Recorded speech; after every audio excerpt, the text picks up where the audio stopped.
Good afternoon, everyone.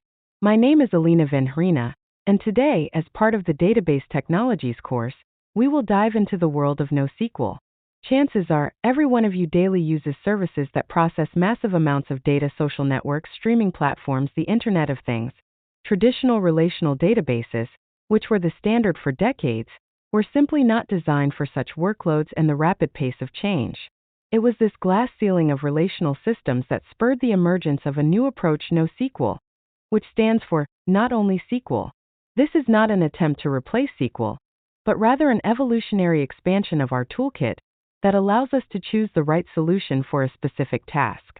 During this lecture, we will understand why this need arose, what fundamental principles underlie NoSQL solutions, and what types of them exist.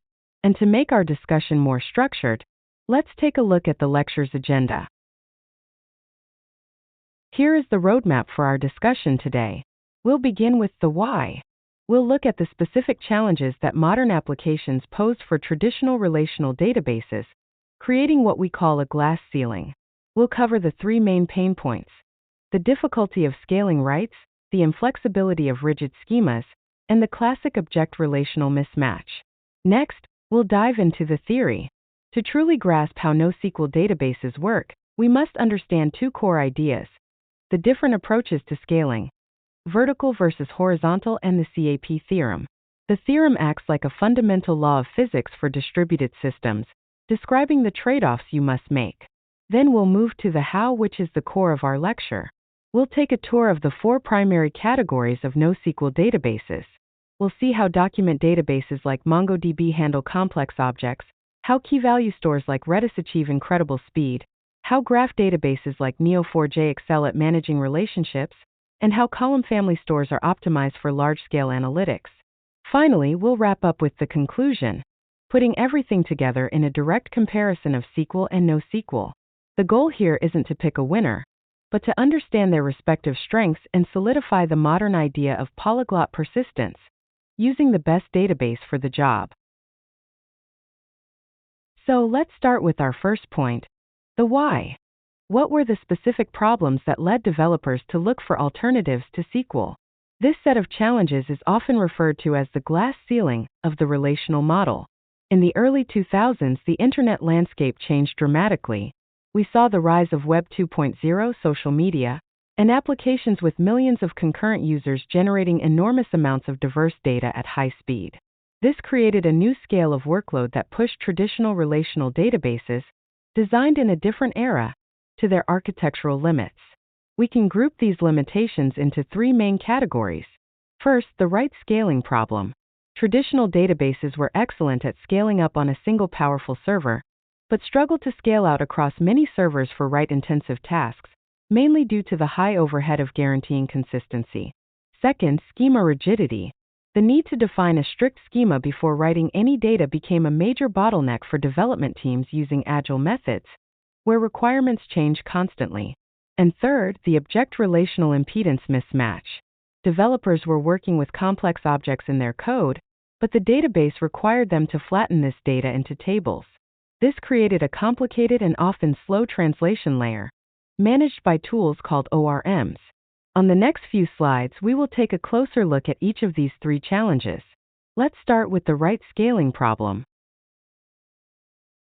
Let's take a closer look at the write scaling problem, starting with its root cause, the ACID bottleneck. At the very core of relational databases like MySQL or PostgreSQL are the ACID guarantees. These are crucial for transactional integrity, especially for tasks like financial transactions.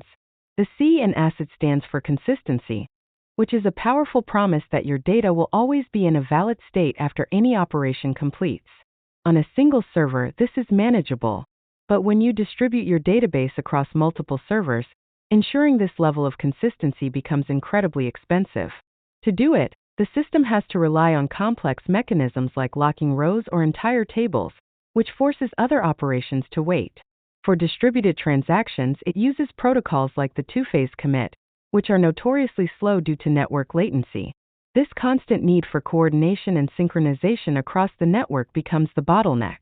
The system spends more time agreeing on the state of data than actually writing it, which severely limits performance, especially when millions of users are trying to write data at the same time.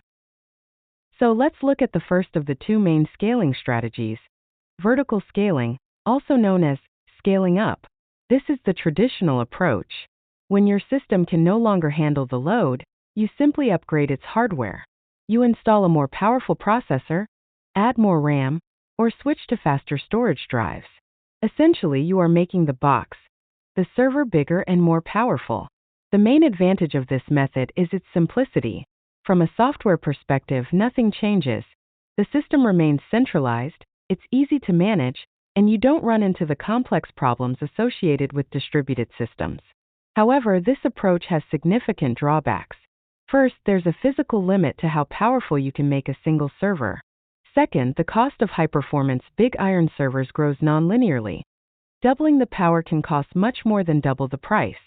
And most importantly, this single server becomes a single point of failure.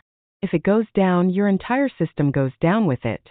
It was these limitations that forced the industry to look for a more flexible and resilient alternative. Now let's look at the modern alternative to scaling up, horizontal scaling, also known as scaling out. Instead of making one server bigger, the idea here is to distribute the load across a cluster of many standard, less powerful, and much cheaper servers. When you need more capacity to handle traffic, you don't upgrade the existing hardware. You simply add new servers to the cluster. This approach, which forms the basis of most NoSQL systems, has huge advantages. First, it offers high availability and fault tolerance. If one server in the cluster fails, the others just pick up the slack and the system stays online. Second, the cost is much lower since you're using commodity hardware instead of expensive mainframes.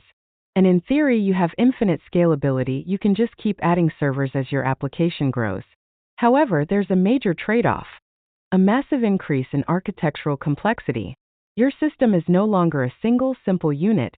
It's now a complex distributed system. This introduces a whole new class of difficult problems you have to solve. How do you keep data synchronized between nodes? How do you handle network failures? And, as we've discussed, how do you maintain consistency across the cluster? This fundamental trade-off between scalability and complexity is a core theme in the world of NoSQL. Okay, to make this issue of write scaling tangible, let's walk through the concrete scenario outlined on this slide. A social network, which I'm sure we are all familiar with. Imagine a user performs a very simple common action. They publish a new post. In a relational database like MySQL, this single action sets off a chain of required write operations. First, an insert command is executed to save the post's content into the post table. When other users start to interact, a like triggers another insert into a separate likes table, linked by foreign keys. A comment triggers yet another insert into a comments table, also linked back. Now here's the critical part, the challenge at scale. Multiply this simple sequence by millions of users, all acting simultaneously across the globe. A relational database must guarantee that every single one of these multi-table transactions is perfectly ACID compliant. The immense overhead of coordinating all of this across a distributed cluster, the locking of rows or tables, the two-phase commits, is what creates the performance bottleneck we've been discussing. This process is often best understood visually. On the next slide, we'll look at a sequence diagram that shows exactly how this flow works. So, here is the visual representation of the scenario we just described. This sequence diagram clearly shows the flow. On the left, you can see the user interacting with the social network application in the middle, which in turn communicates with the relational database on the right. Following the flow, when the user publishes a post, the application sends a single insert into post command to the database. When another user likes that post, a second, separate insert into likes command is sent. A comment results in a third insert into comments command. The key takeaway from this diagram is that a single logical user action results in a sequence of multiple, related write operations. The relational database is bound by its ACID promises to ensure this entire sequence is atomic and consistent. Now, imagine this simple flow being executed by millions of users per minute. The database becomes overwhelmed, not by the data volume itself, but by the sheer complexity and overhead of coordinating these millions of multi-step, consistent transactions. This is the write bottleneck in action. This architectural inflexibility is often paired with an equally rigid data model, which brings us to our next major challenge, schema rigidity. All right, having covered the challenges of scaling rights, let's move on to the second major limitation of the relational model, schema rigidity. Relational databases are built on a core principle called Schema-on-Write. As the name implies, you must define a strict predetermined blueprint, the tables, the columns, and their specific data types, before you are allowed to write any data into the database. The database rigorously enforces this structure. This becomes a problem when business requirements inevitably change. To add a simple new field to a user profile, for instance, a database administrator has to execute an alter table command. On a small development database, this is instantaneous, but on a production table with billions of records, this operation is incredibly expensive. It can lock the table for extended periods, we're talking hours or even days, making parts of your application unavailable to users. This rigidity is in direct conflict with modern development methodologies like Agile and Scrum, which rely on short iterations and the ability to adapt to change quickly. If every minor change to the data model requires a slow, risky, and expensive database migration, the development process grinds to a halt. It creates a significant bottleneck that stifles innovation and slows down the ability to release new features. To illustrate just how painful this can be, let's look at a concrete example on the next slide. To make this crystal clear, let's walk through the concrete example from the lecture, adding a simple new feature to a social network. As shown on the slide, the development team decides to add a new feature allowing users to list their hobbies on their profile, a very common request. In the relational model, this means you must add a new hobbies column to your main users table. The SQL command for this is straightforward. Alter table users add column hobbies. The problem isn't the command's complexity, it's the real-world consequence of running it. On a popular social network, your users table likely contains billions of rows. When you execute this command, the database has to physically go through every single one of those billion rows to add the new column. This process can take an incredibly long time, we're talking hours or in some cases even days. During this lengthy operation, the table is often locked, meaning users can't sign up, can't update their profiles, and maybe can't even log in. This is real application downtime, all for adding a single simple field. This exact scenario is what forces development teams into a painful choice. Either delay new features for weeks to plan for a risky, downtime-inducing database migration, or don't build the feature at all. This is how schema rigidity directly hinders business agility. And here is a simple visualization of the process we just described. On top, you see the original user's table schema, with its predefined columns for ID, name, and email. This structure is fixed and enforced by the database. To add our new hobbies feature, as we discussed, we must execute the alter table command shown in the middle. The result, which you see at the bottom, is a new table structure that now includes the required hobbies column. While this diagram makes the change look trivial and instantaneous, it's crucial to remember the scale we're talking about. That arrow in the middle doesn't represent a few milliseconds. For a table with billions of users, that arrow represents a process that could take hours or even days, causing high server load and significant application downtime. This perfectly illustrates the Schema-on-Write principle in action. The schema must be physically, and often painfully, altered to accommodate new data requirements. This fundamental issue of forcing a rigid, tabular structure onto ever-changing application requirements leads us directly to the third and final limitation we'll discuss, the object-relational impedance mismatch. This brings us to the third and final major limitation of the relational model, a conceptual problem that developers constantly struggle with, the object-relational impedance mismatch. This refers to a fundamental conflict between two different worlds. On one side, we have our modern applications, which are written in object-oriented languages like Python or Java. In our code, we model the world as a rich graph of interconnected objects. For example, a post object might contain a user object and a list of attachment objects. Data is naturally nested and hierarchical. On the other side, we have our relational database, which sees the world very differently. It stores all data in simple, flat, two-dimensional tables made of rows and columns. It has no native concept of a nested object or a list. This difference in worldview is the impedance mismatch. To bridge this gap, developers must use a translation layer called an object-relational mapper, or ORM, like SQL Alchemy or Hibernate.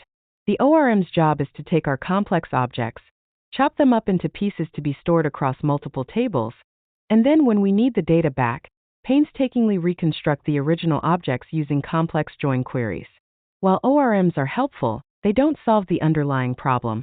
They just hide it. This translation process is often inefficient, adds a significant layer of complexity to the application, and can be a major source of performance issues. Let's look at a concrete example to see just how complex this can become. Let's make the impedance mismatch concept concrete with the example from the lecture, modeling a social media post. On the left, you see how a developer thinks about a post in their object-oriented code. It's a single logical unit, a post object. This one object holds everything related to the post: its text, the author, a nested location object, a list of attachment objects for photos and videos, and even a nested poll object. It's a natural way to represent a real-world concept. Now look at the right side. This is what the relational database requires. To store that one single post object, we are forced to break it apart or shred it across 6 or more different tables. One for the post's main text, another for its attachments, one for the location, one for the poll, one for the poll's options, and yet another for the votes. Everything is then linked together with foreign keys. This is the impedance mismatch in action. What is a single cohesive unit in our application code becomes a complex, fragmented web of tables in the database. This creates a significant amount of work for both the developer and the ORM to manage the translation between these two very different models. But the problem isn't just in how the data is stored. It's also in how we get it back. Let's look at the query required to reconstruct our original post object on the next slide. So, we've seen how a single object is fragmented across many tables. Now, let's look at the consequence of that when we need to retrieve the data. To display a complete post to a user, we need to reassemble that original post object. This means we have to query the database and pull together all the scattered pieces of data from those different tables. This is the actual SQL query required to do that. You don't need to analyze every line, but just look at its structure. We start by selecting from the main post table, and then we have to perform a left join for the attachments, another left join for the location, another for the poll, and so on. We end up with a query that can easily have 5 or more joins. There are 2 major problems with this. First, this query is complex for a developer to write, read, and debug. It's a lot of cognitive overhead. Second, and more importantly, it's very inefficient for the database. Each join is an expensive operation that requires a lot of computation.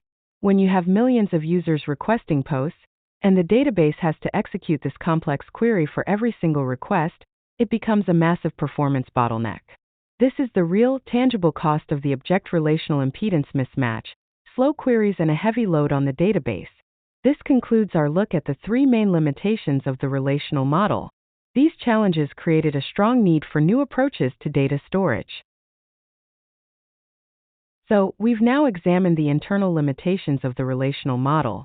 But the rise of NoSQL wasn't just a technical exercise. It was a pragmatic response to massive external shifts in the technology landscape. There were 3 main drivers. The first and most significant driver was big data. With the explosion of Web 2.0, think of giants like Facebook, Twitter, and YouTube, and later the Internet of Things. The sheer amount of data being generated was unprecedented. But it wasn't just the volume. The data also came in a wide variety of formats, from semi-structured JSON to completely unstructured data like text and images. And it was being generated at an incredible velocity. Traditional databases designed for well-structured data were simply not equipped to handle these 3 verses efficiently. At the same time, the way we build software was changing. The industry moved towards agile development methodologies, which emphasize speed and rapid iteration. The rigid schema of relational databases became a major bottleneck, hindering these fast development cycles. The final piece of the puzzle was cloud economics.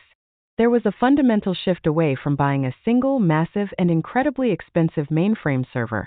The scale-up model towards using cloud infrastructure built on massive clusters of standard, cheap, commodity hardware. This made the scale-out model far more economically attractive, favoring architectures that could take advantage of it. These forces created the perfect storm for a new way of thinking about data, which led to a new paradigm. These historical drivers didn't lead to a world where SQL was simply replaced. Instead, they created a new and much more flexible paradigm for handling data, a concept known as polyglot persistence. The term, coined by Martin Fowler, is based on a simple but powerful idea. There is no single database that is perfect for every task. Instead of trying to force all our data into a single relational model, modern systems embrace diversity, using multiple specialized data stores to pick the best tool for each specific job. This brings us to the real meaning behind the term NoSQL. It should not be read as no to SQL, but rather as not only SQL. Relational databases are still incredibly important and are the best choice for certain tasks, but they are no longer the only choice. Let's look at a practical example of what this architecture looks like on the next slide. This diagram shows a common architecture for a large web application built on the principle of polyglot persistence. In the center, we have our application, which needs to handle various tasks. Instead of relying on one monolithic database, it connects to several specialized ones. For example, user profiles with their complex and evolving structure are stored in a document database like MongoDB. Temporary data like user sessions or a high-speed cache lives in an in-memory key value store like Redis. Critically important financial transactions that demand strict ACID guarantees are still handled by a reliable relational database like PostgreSQL. And a recommendation engine that analyzes complex social connections would use a graph database like Neo4j. This approach, where different services can choose their own best-fit database, is a key enabler for modern microservice architectures. Okay, so we've established the new paradigm of using multiple specialized databases. This naturally leads us to the world of distributed systems, which brings us to the next section on fundamental principles. While we've already covered scaling in detail, we now need to introduce what is arguably the most important concept in distributed systems, the CAP Theorem. First formulated by Professor Eric Brewer, you can think of it as a fundamental law of physics for distributed data. It states that any distributed data store can only provide a maximum of 2 out of 3 specific guarantees at the same time. Let's quickly define them. First is C for consistency. This means that all nodes in the cluster see the exact same data at the exact same time. Any read operation will always return the value of the most recent write. Second is A for availability. This guarantees that every request to the system gets a response, not an error, even if some nodes are down. The system is always operational. Finally, we have P for partition tolerance. This means the system continues to work even if there's a network failure that partitions the cluster, meaning some nodes can't communicate with others. Now, the theorem says you can have AP, you can have CP, but you can't have all three. On the next slide, we'll discuss the crucial choice this forces every system architect to make. So we have these 3 guarantees: consistency, availability, and partition tolerance. The theorem says you can only pick 2. This forces us to make a trade-off, but which one? Here is the most critical insight for any practical system. In a real-world distributed system with servers connected by a network, failures are not a possibility. They are a certainty. Switches fail and network cables get cut. This means a network partition will happen. Because you cannot simply choose to ignore network failures, you must design your system to be partition tolerant. P is not optional. This means the real difficult choice for an architect is what to do when a partition happens. Do you sacrifice consistency, or do you sacrifice availability? If you choose CP, the system prioritizes correctness. During a partition, if a node receives a request but can't be sure it has the latest data, it must refuse to answer and return an error. You get perfect consistency, but you sacrifice availability. On the other hand, if you choose AP, the system prioritizes staying online. When a node receives a request during a partition, it must respond, returning the best version of the data it has, even though it might be out of date. The system remains available, but for a period it is inconsistent. This choice between CP and AP is one of the primary ways we classify and understand different NoSQL databases. This activity diagram visualizes the choice a distributed system faces the moment a network partition occurs. The process starts when a partition happens, isolating some nodes. Imagine a client writes new data to one side, and then tries to read that same data from an isolated node on the other side. At this point, the system hits a critical decision based on its design. Should it prioritize consistency? If the answer is yes, the flow follows the CP path. The isolated node knows it cannot guarantee it has the latest data, so its only correct action is to return an error. As the note says, the system remains consistent, but it becomes unavailable for that request. If the answer is no, and the system is designed for availability, AP, it follows the AP path. Its primary directive is to respond. Therefore, it returns the best data it has, which might be stale. The system remains available, but at the cost of temporary inconsistency.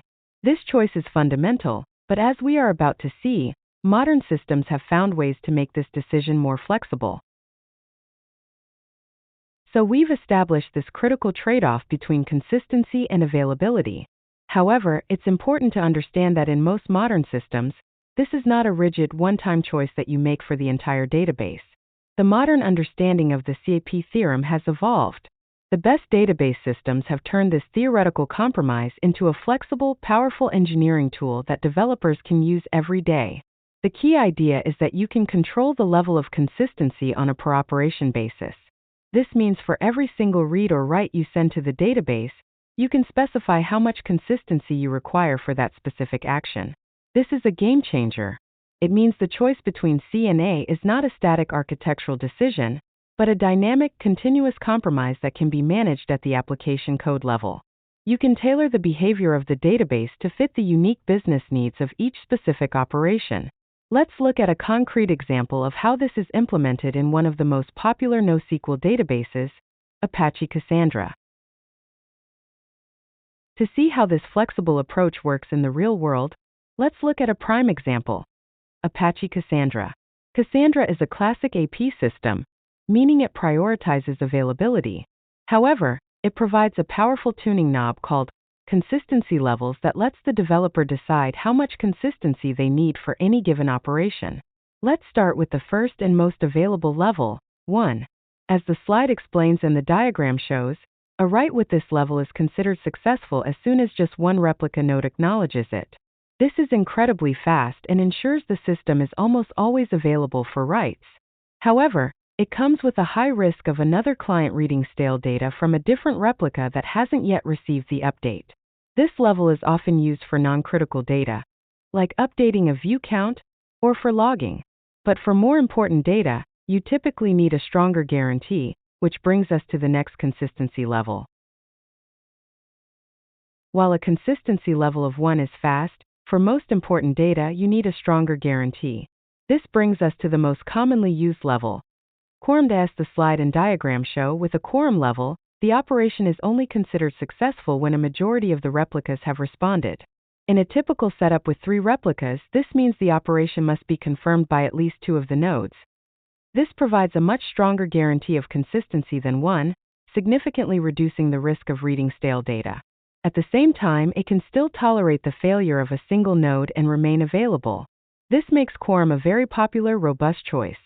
It's the sweet spot that offers a strong balance between data correctness and system availability for many applications. But what if your data is so critical that you cannot afford any chance of inconsistency? For those cases, Cassandra provides one final, ultimate level of consistency, which we'll see on the next slide.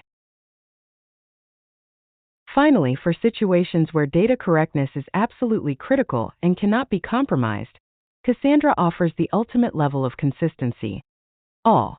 With a consistency level of all, a write operation is only considered successful after it has been confirmed by every single replica that holds that data. As the diagram shows, in our 3-node setup, all 3 must respond. This gives you the strongest possible consistency guarantee, which is very similar to the strict consistency you would expect from a traditional relational database. However, this comes at a very high price in terms of availability. If even one of the 3 replica nodes is down or is slow to respond for any reason, the entire write operation will fail. This makes it a fragile but powerful option that should be used only when the business requirements absolutely demand it. This ability to tune consistency per operation, from the highly available one to the strongly consistent all, is what makes the CAP theorem a practical, dynamic tool for engineers. This concludes our look at the fundamental principles of distributed data systems. With this theoretical foundation in place, we are now ready to begin our tour of the main NoSQL database categories. Alright, so we now have a solid theoretical foundation. We understand the problems NoSQL databases were created to solve, and the fundamental principles like scaling and the CAP theorem that govern their design. With that in place, we are now ready to begin our tour of the main categories of NoSQL databases. The term NoSQL is an umbrella term. It doesn't refer to one specific technology, but to a wide variety of different systems. The most common way to classify this diverse world is by the database's primary data model. That is, how it logically organizes and stores information. The data model is the most important characteristic, as it determines what the database is good at and what it's not so good at. As the slide shows, we are going to explore the four main categories in detail. First, we'll look at document databases, which store data in flexible JSON-like documents. Then we'll cover key-value stores, the simplest and often fastest type of NoSQL database. After that, we'll explore column family stores, which are designed for massive-scale analytics by storing data in columns instead of rows. And finally, we'll dive into graph databases, which are specifically built to handle highly connected data and complex relationships. Let's begin with the first and arguably most popular category: document-oriented databases. Alright, let's dive into our first category as planned: document-oriented databases. This is one of the most popular and versatile types of NoSQL databases, with MongoDB being the most well-known example. The fundamental idea here is that data is stored in documents.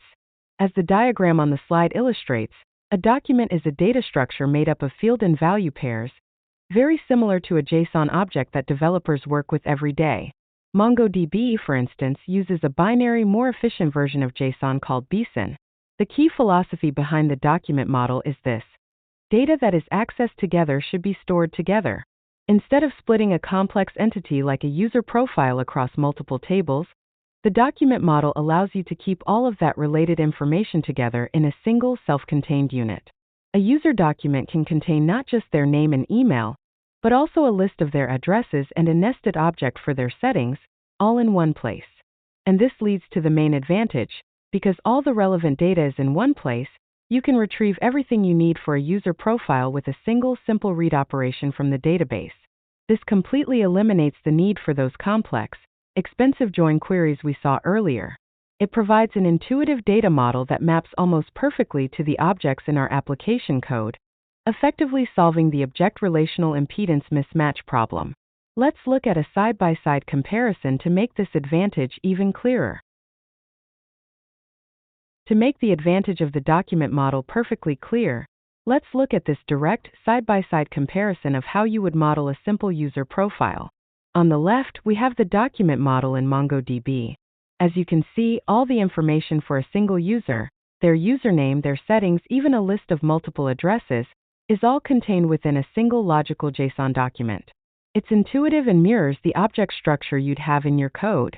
The key takeaway is that to get all of this user's information, you just need one simple query to fetch this one document. Now look at the right side, the relational model. To store the exact same information, we are forced to shred it across three separate tables: a users table for the main info, a user_settings table, and a user_addresses table, all linked by a user ID foreign key. The consequence of this is clear. To reconstruct the full user profile from the relational database, you have to perform a query with two join operations to pull the data back together. While this works, it's inherently more complex and less performant at scale than fetching a single document. This example perfectly demonstrates how the document model solves the object-relational impedance mismatch. So, we've seen the major advantage of the document model's flexibility. But this flexibility is a double-edged sword and comes with a critical responsibility. Document databases use what's called a Schema-on-Read approach. This is the opposite of the Schema-on-Write we saw earlier. It means the database itself doesn't force every document in a collection to have the exact same structure. Instead, the responsibility of interpreting the schema is shifted to the application when it reads the data. In the early days, this was often marketed as being schemaless, which is a very dangerous and misleading term. If developers take this as an invitation to chaos, storing completely different and uncontrolled document structures in the same collection, it quickly leads to a data dump. The application code becomes a nightmare of if-then-else statements, trying to handle all the possible variations of the data it might encounter. The correct approach is not the absence of a schema, but an application-driven schema. This is a critical concept.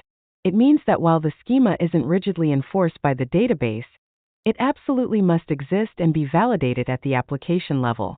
Your code is responsible for ensuring that the data being written conforms to an expected structure.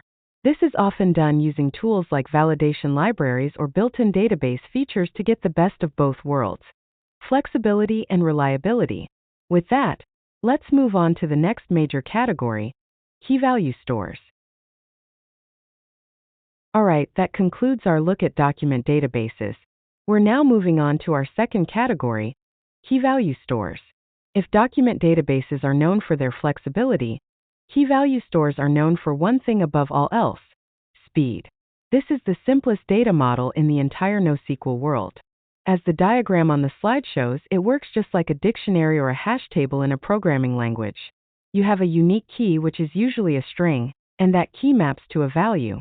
The value can be a simple string, a number, or even a complex JSON object, but the database itself just sees it as a blob of data associated with that key. The leading example here is Redis, and the primary source of its incredible performance is that it's an in-memory database. This means the entire dataset is kept in fast RAM, not on a slow disk. This allows for read and write operations that are orders of magnitude faster than a traditional disk-based database. Because of this extreme speed, key-value stores have become the standard solution for specific, high-performance tasks. The most common use case is caching. Instead of hitting your main, slower database for every request, you store frequently accessed data in a Redis cache. This dramatically reduces the load on your primary database and makes your application feel much faster. Another very common use case is session management for websites, allowing any of your web servers to quickly access any user's session, which makes it much easier to scale your application horizontally. While the basic key-value model is simple, Redis takes this concept a step further by being a data structure server, which we'll look at next. So we've established that key-value stores like Redis are incredibly fast because they operate in memory. But what truly sets Redis apart and makes it so powerful is that it's not just a simple key-value store. It's what's known as a data structure server. This means that instead of just storing raw blobs of data as values, Redis understands and provides a rich set of data structures that you can manipulate directly on the server. As you can see on the slide, this includes basic strings, lists for queues, sets for unique items, hashes for small objects, and most powerfully sorted sets, which are perfect for real-time leaderboards. The key advantage here is the ability to perform server-side operations. Instead of your application having to fetch a massive list of scores, sort them, and then find the top 10, you can just send a single command to Redis. It will perform that entire operation within memory speed and return only the result you need. This offloads computation from your application and dramatically reduces network traffic, making your whole system more efficient. This powerful ability to perform server-side operations leads to a very important architectural concept: using Redis as a high-speed computational layer. As we've discussed, Redis' true power is unlocked when you use it in synergy with a traditional database like PostgreSQL. The idea is called computation offloading. Instead of your main application server pulling a massive dataset from PostgreSQL to sort it, you offload that work to Redis. You keep the hot data, like a leaderboard, in an appropriate Redis data structure, and when you need a result, you just send a single command. Let's see how that looks visually on the next slide. This diagram shows the pattern in action. A user request comes to our application. For hot data or computations, like fetching a leaderboard, the application takes the fast path. It sends a single command to Redis, which calculates the result almost instantly from its in-memory data and returns it. The main database is never touched. For cold data, like a user's full account history, the application takes the slow path, querying the persistent source of truth in PostgreSQL. In this architecture, Redis becomes much more than a simple cache. It's a high-speed computational layer that protects your main database from intensive operations, dramatically improving performance. This concludes our look at key-value stores. Next, we will explore a completely different data model, graph databases. Alright, that concludes our look at key-value stores. We're now moving on to a completely different and fascinating data model, graph databases.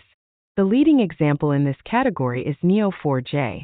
While most databases focus on storing the data itself, graph databases are built on a different philosophy. Relationships are first-class citizens. They are specifically designed for scenarios where the connections between your data points are just as, if not more, important than the data points themselves. The data model is very intuitive and consists of three simple parts. First, you have nodes, which represent entities like a person, a product, or a movie. Second, you have relationships, which represent the directed connections between nodes, like Alice likes Bob, or Tom Hanks acted in Forrest Gump. And third, you have properties, which are simple key-value pairs of data you can attach to both your nodes and your relationships. The secret sauce of native graph databases like Neo4j is a concept called index-free adjacency. This means that relationships are not just logical concepts. They are stored as physical pointers from one node to the next. When you want to find friends of friends, the database doesn't have to do a complex search across a massive table. It just starts at your node and literally walks across the physical pointers to your friends, and then from them to their friends. This makes traversing these relationships incredibly fast, and crucially, the speed of the query depends only on the number of connections for a specific node, not the total number of nodes in the database. This unique architecture is paired with an equally unique and intuitive query language, most famously Neo4j's language, Cypher. Cypher is a declarative language, but what makes it special is that its syntax is designed to look like the graph patterns you are searching for. It's often called ASCII art for graphs. Nodes are represented with parentheses and relationships with arrows, so you are literally drawing the pattern you want to find in your query. The example on the slide reads almost like an English sentence. Match a pattern where an actor node named Tom Hanks is connected to a movie node, and then return that movie's title. It's a very expressive and readable way to query highly connected data. Now let's look at where this power is most useful. This powerful ability to query relationships leads to a set of use cases where graph databases are often indispensable. Obvious examples are social networks. Answering questions like "Find my friends of friends who live in Kharkiv" is incredibly slow in a relational database, requiring multiple self-joins, but it's a simple and extremely fast traversal in a graph database. They are also perfect for recommendation engines, powering sophisticated suggestions like, "You might like this movie because you liked another movie by the same director." And a very powerful use case is in fraud detection. Analysts use graph databases to find complex, non-obvious rings of fraudulent activity, like multiple people using the same credit card and IP address. This concludes our look at graph databases. Let's move on to the fourth and final category in our taxonomy, column family stores. Alright, we now arrive at the fourth and final major category in our NoSQL taxonomy, column-oriented databases, sometimes called column family stores. The fundamental difference here is not in the logical data model, which can still look like tables with rows and columns, but in how the data is physically stored on disk. As the slide says, the core concept is storing by columns, not by rows. A traditional relational database is row-oriented. It stores all the data for a single row together in one block on the disk. This is great if you need to fetch an entire record like a whole user profile. A column-oriented database does the opposite. It stores all the values for a single column together, sequentially on disk. So you'd have a block with all the user IDs, another block with all the user names, and a third block with all the ages. This seemingly small change has a massive impact on performance for analytical queries. Imagine you need to calculate the average age of 1 billion users. A row-oriented database would have to read all 1 billion full rows from disk, including all the data you don't need, just to get to the age value. A column-oriented database, on the other hand, just reads the one block of data that contains only the ages. The amount of disk I/O is orders of magnitude smaller, making the query incredibly fast. Let's look at the primary use cases for this powerful analytical capability. So, given this unique ability to rapidly scan and aggregate individual columns, where do these databases shine? As the slide says, their primary strength is in any scenario that requires fast analysis of massive volumes of data, often called OLAP, or online analytical processing workloads. This makes them a natural fit for big data analytics. When you have terabytes of data and need to ask questions like, what was the average sale price for this product category last quarter? A column store is the perfect tool. They are also excellent for storing time series data. Think about financial data with stock prices every second, or weather data from thousands of stations. Column stores make it very efficient to query specific metrics over long periods of time. Another huge use case is for logging and event data. Modern systems generate a massive amount of log files. Column stores allow you to ingest this data at high speed and then run fast analytical queries to find trends or debug issues. And finally, this extends to the Internet of Things, which is essentially a massive time series and event data problem. They are ideal for handling the constant streams of data coming from millions of sensors. This concludes our tour of the 4 main NoSQL categories. We've seen how each data model is specialized for different kinds of problems. To wrap everything up, let's look at a final comparison between the SQL and NoSQL worlds. We've now completed our tour of the main NoSQL categories. To bring everything together and conclude our lecture, let's look at this final high-level comparison of the key differences between the traditional SQL world and the modern NoSQL world. First, the data model. SQL is built exclusively on the structured tabular model, while NoSQL offers a diverse universe of models, from documents to graphs. Next, the schema.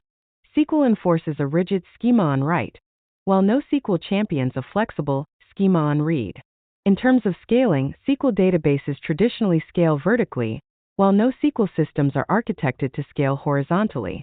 For consistency, SQL databases provide strong ACID guarantees, whereas NoSQL systems typically offer a more flexible consistency model, often based on eventual consistency.